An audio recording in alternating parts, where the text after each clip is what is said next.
All right, so get ready because we're diving into something pretty unexpected for crafting a memorable holiday table. And, you want to make it memorable, right? Well, we found this intriguing source to kind of help us out here. It's a blog post by an experienced realtor, but she's also a total home decor enthusiast. You might be thinking, what does real estate have to do with holiday tables? Yeah, that's what I was wondering too when I first heard about this. But trust me, this is about way more than just, houses and stuff. It's about creating a space that just feels warm and inviting, for everyone. Yeah, what I found really interesting is that the author sees hospitality as an act of love. And the holiday table is an extension of that. It's about crafting this whole experience where your guests feel cherished, and the memories you make there are just special.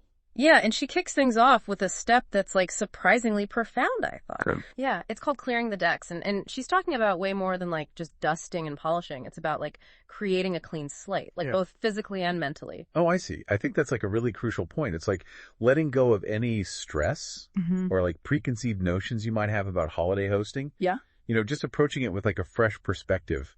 Maybe you need to rearrange the furniture to fit a larger table or just clear your mind, anxieties about the event and stuff. Yeah, that's such a great way to start. It's like hitting the reset button before you even start decorating. Yeah. So think about what you can clear away, whether it's physical clutter or, mental baggage, just to make space for something truly special this holiday season. I love that idea. Once you've cleared the decks, the author moves on to choosing a theme.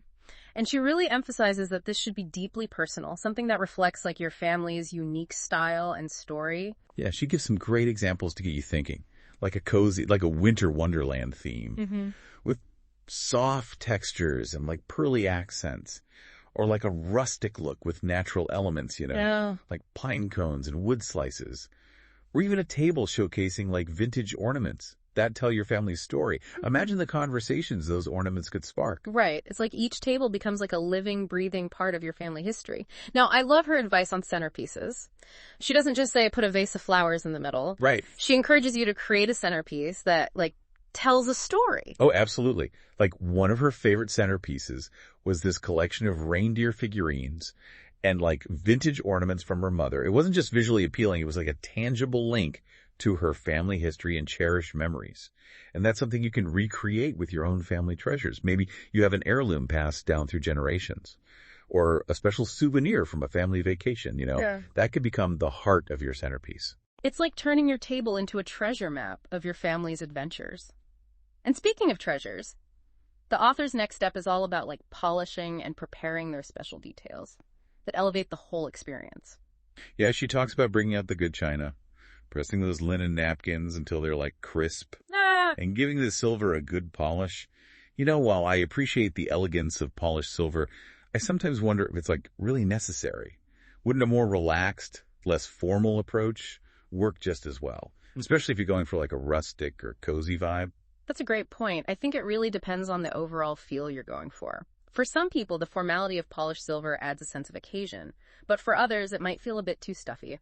It's about finding what feels authentic to you and your family style. But no matter what, taking the time to care for those special details, whether it's polishing silver or ironing your grandmother's handmade tablecloth, it shows that you've put thought and effort into creating a special experience for your guests. Yeah, it's about creating an atmosphere where every detail, every touch point contributes to a sense of warmth and celebration. Exactly. And it doesn't have to be about expensive or elaborate items either. Maybe you have some vintage teacups from your grandmother, or hand-painted place cards that your children made. It's those little touches of personal history and care that really make a difference. And that leads perfectly into the author's next step, which is where the real magic happens, adding those personal touches that infuse the table with meaning.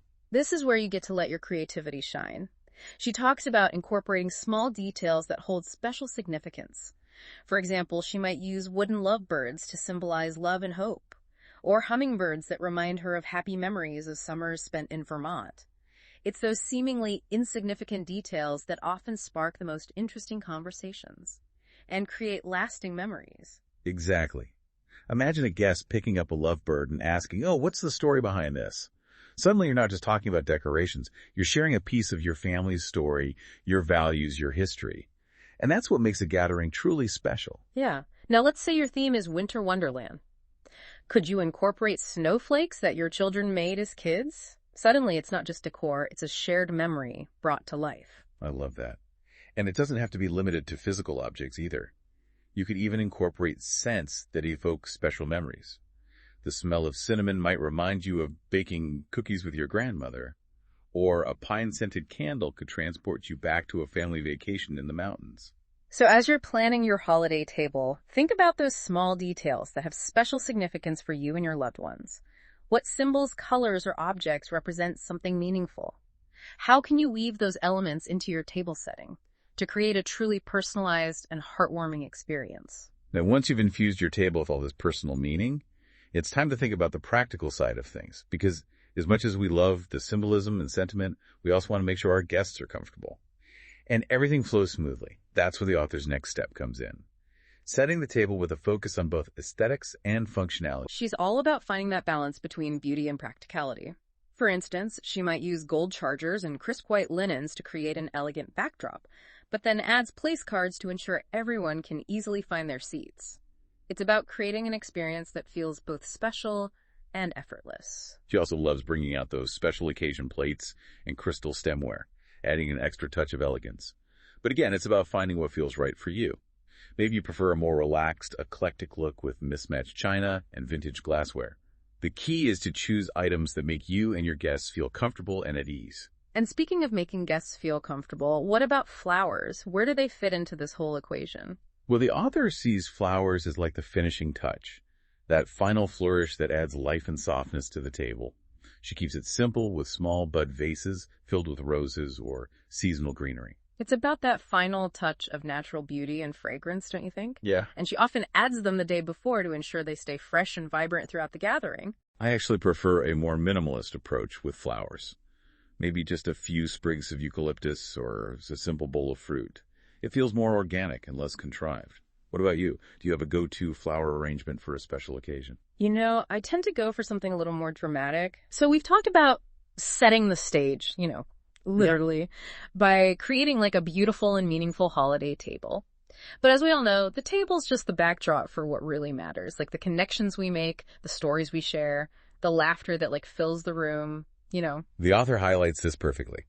She does like a final walkthrough before her guests arrive, making sure everything's in place, chairs arranged, glasses sparkling, enough seating for everyone. But she reminds us that all this like meticulous preparation isn't about achieving some like unattainable standard of perfection or anything. It's about creating an environment where guests feel instantly welcome, comfortable at ease. That attention to detail speaks volumes about her generosity as a host. But it's not about being fussy or anything. Exactly. It's that sense of like, we're all in this together, let's enjoy ourselves, even if the candles aren't perfectly aligned, or a napkin falls off the lap. The genuine warmth and connection will always overshadow any like minor slip up. Yeah. I think sometimes we get so caught up in the Pinterest perfect image of holiday gatherings that we lose sight of what truly matters. We stress over having the ideal centerpiece or perfectly folded napkins, and we forget that the real magic is in the moments we share with the people we love. Yeah, it's about making each person feel seen, heard, and appreciated. Those are the things that create lasting memories, not whether the silverware was polished to a mirror shine. So true. And this connects back to the author's initial emphasis on hospitality as an act of love. It's not just about the food or the decor. It's about creating an atmosphere of love and generosity. Yeah, the author encourages us to approach the entire process with a sense of joy and ease. Like set the table with care, but don't let it become a source of stress. It's about welcoming your loved ones with open arms. And a genuine desire to connect, to share stories, to laugh together, to create those special moments that we'll remember long after the last dish is cleared. And that brings us to the heart of what this deep dive is all about. We've gone beyond like simple decorating tips. We've explored how to infuse your holiday table with meaning and intention, how to create an environment that fosters connection and warmth. And remember, our source for all this wisdom is a realtor. It just goes to show that sometimes the most unexpected sources can offer the most valuable insights. It's a great reminder that creating a welcoming and inviting atmosphere is a universal skill, whether you're hosting a holiday gathering or showcasing a home to potential buyers. So as we wrap up this deep dive, I'd like to leave our listener with one final thought to ponder. We've talked about all the beautiful decorative elements that can enhance a holiday table, the themes, the centerpieces, the personal touches. But what about those elements that go beyond decor? What else can you do to create a truly memorable and heartwarming experience for your guests? Think about the atmosphere you want to cultivate. Are there traditions or rituals that foster connection and warmth? Maybe it's sharing stories from past holidays, playing a favorite family game, or simply taking the time to really listen to each other and engage in meaningful conversations. The possibilities are endless. It could be as simple as dimming the lights and enjoying the soft glow of candlelight, or creating a playlist with everyone's favorite holiday songs. It's about those thoughtful touches that enhance the sensory experience and create a sense of shared joy and connection. So I'd love for you to think about this.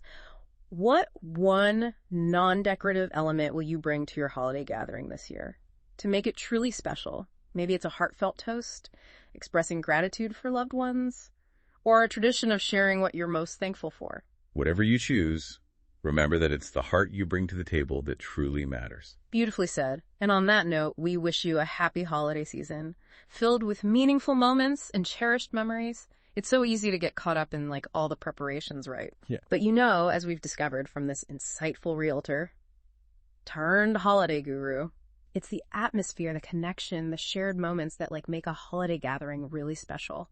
She really emphasizes that it's not about achieving some picture-perfect ideal. Yeah. Embrace the imperfections, the unexpected spills, the off-key carols. Those are the things that make your gatherings uniquely yours, full of personality and warmth. Exactly. It's those unscripted moments, the shared laughter over a dropped gravy boat or the impromptu dance party that breaks out after dessert that we often remember most fondly. Yeah, totally. Right. So relax, enjoy the process, and don't be afraid to let your authentic self shine through.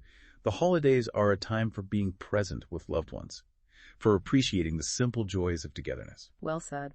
And on that note, we hope you've enjoyed this deep dive into creating a holiday table that not only looks beautiful, but also feels truly special. Remember, it's not just about the decorations. It's about infusing your gathering with meaning, warmth, and love.